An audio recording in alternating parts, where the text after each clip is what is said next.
Namaste to the organizers and to the distinguished participants of this international seminar.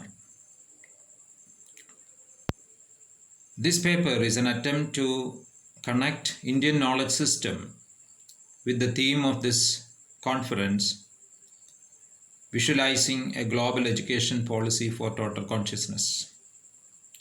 My argument is based on the need for prioritizing cultural literacy in our educational practices, which may contribute to the development of total consciousness in the world. UNESCO, in one of its documents, refers to the four pillars of education. They are learning to know, learning to do, learning to live together, and learning to be. The theme of this seminar is tangential to the fourth component, learning to be. Learning to be implies the kind of learning that develops a person who understands himself. But it is high time that researchers provide enough attention to the scope of Indian knowledge systems in strengthening this fourth pillar of education, learning to be. The term Indian knowledge system covers all knowledge generated within the Indian subcontinent, both ancient period and the modern period. It's a universally accepted fact that Asiatic philosophies and African cultures are imbued with a thought process that could be a source of inspiration for universal coexistence. Therefore, the initiative to include Indian knowledge systems into all levels of education by the National Education Policy 2020 is timely and appropriate. This document lists the knowledge of India, knowledge of critical issues facing India, and citizenship skills as priorities in the curriculum restructuring process. IKS is the epistemological process behind every tangible and intangible achievement in India, whether it is arts, crafts, architecture, mathematics, Ayurveda, linguistics, or Dhanurvidya. It is a system that produced a lineage of excellence, a Kanada, a Shruta, a Panini, a Bharadwaja, a Kaudilya, a Patanjali, a Bhaubhudi, a Bhartrhari, or Adi Shankaracharya.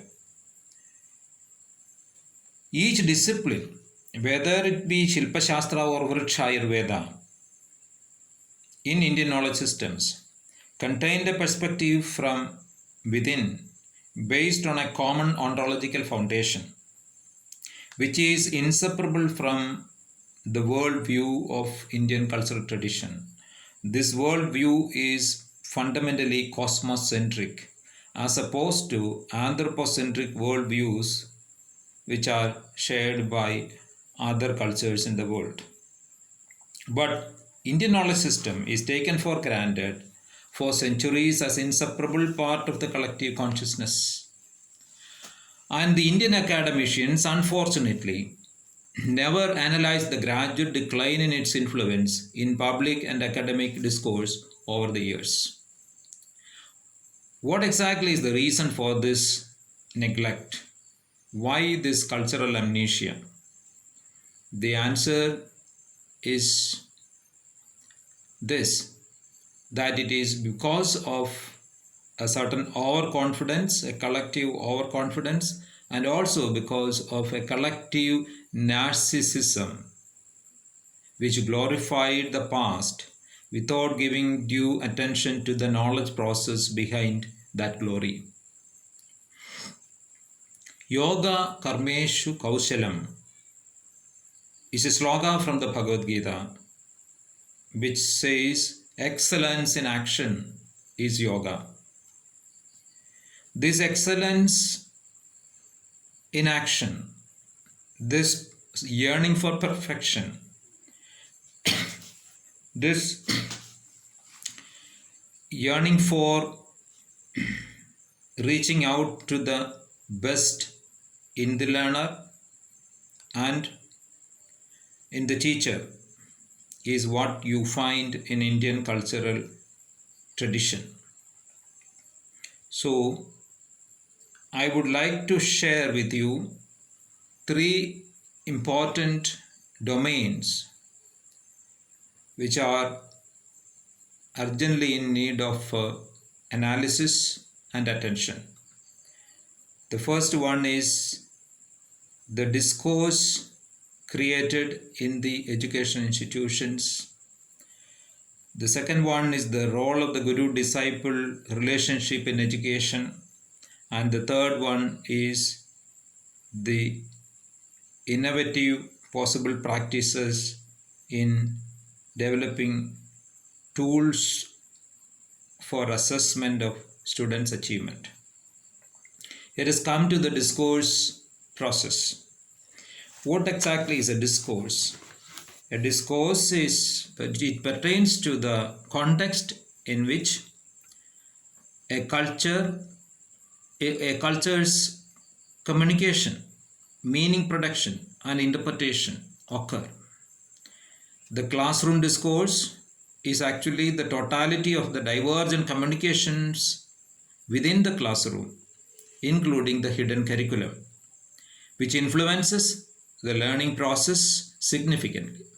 But again, unfortunately, the academicians and the system fails to take notice of the significance of the discourse which is prevailing in the education institutions. Sa Vidyaya Vimuktaye, says Vishnu Purana. Vidya is that which liberates.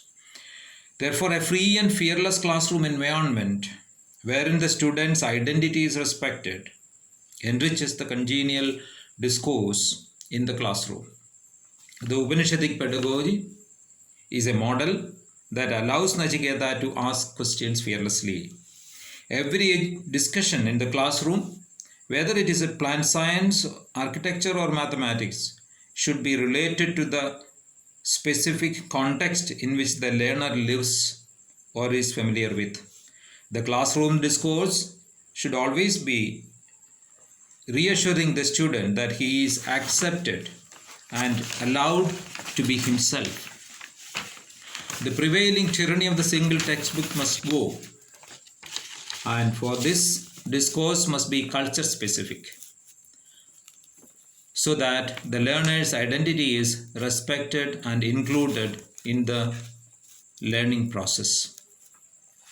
The discourse in the public domain and the discourse in the classroom will influence the formation of identity along with the heritage prevailing in the location of culture.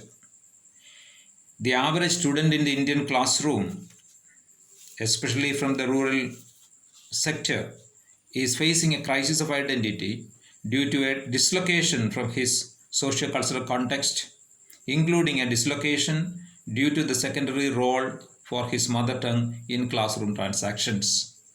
The classroom is an alien land for him, where he lives in another's language, the English language, another's ethos. He is an exile disconnected from the community's realities, social realities, cultural realities. But the system conditions him to enjoy this distancing, this which is the result of a newly acquired elitism. IKS will provide opportunities for discussing heritage, identity, aesthetics, language, ethos, and consciousness. It helps in self-actualization by sharpening the power of imagination and creative capabilities. The next important component that we should adopt is the guru-disciple paradigm, which is there as a model in the Guru-Shishya lineage found in the cultural tradition of India. The solid archetypal pattern is the guru-disciple pattern, the guru-disciple paradigm, which is basically the source of excellence in ancient India. This pattern, this relationship produced great philosophers, great scientists, and great warriors and great reformers in Indian history. Modern research in education philosophy also recognizes the dynamic link between the affective domain and the cognitive domain, and therefore the highest quality communication that emerges out of the beautiful relationship between the guru and the disciple, which is related to the affective domain. The development of this affective domain through this relationship contributes to empower the disciple to traverse the infinite confidently. So this transdisciplinarity is another identified strong point of the discourse created in the ancient Gurukula system, which continues to enlighten learners in the modern day teachings of living acharyas even today. The next important component that we should attend to is cultural literacy. Cultural literacy should be an educational priority as it naturally paves the way to excellence in education. A cultural literacy test needs to be developed to gauge the individual's insight into the ethos of the nation and his role in the socio-cultural context of his location. The key to excellence in educational achievement is cultural literacy, which can be defined as a shared system of knowledge in the location of his or her culture. For example, in the case of the Indian subcontinent, the role of one's mother tongue is significant in nurturing cultural literacy, as a foreign language insulates the child from the mother tongue and the local identity formation. So I would like to conclude my speech by focusing on these three aspects: the discourse, the nature of the discourse, the reinvention of the Guru Shishya archetype, and also development of alternative tools of assessment for gauging cultural literacy. I would like to conclude again by quoting Raja Rao, the famous Indian novelist, philosopher. I quote, "One has to be true to one's own background to be true to all background." Indian knowledge system will contribute substantially to develop a global education policy if implemented scientifically. Thank you.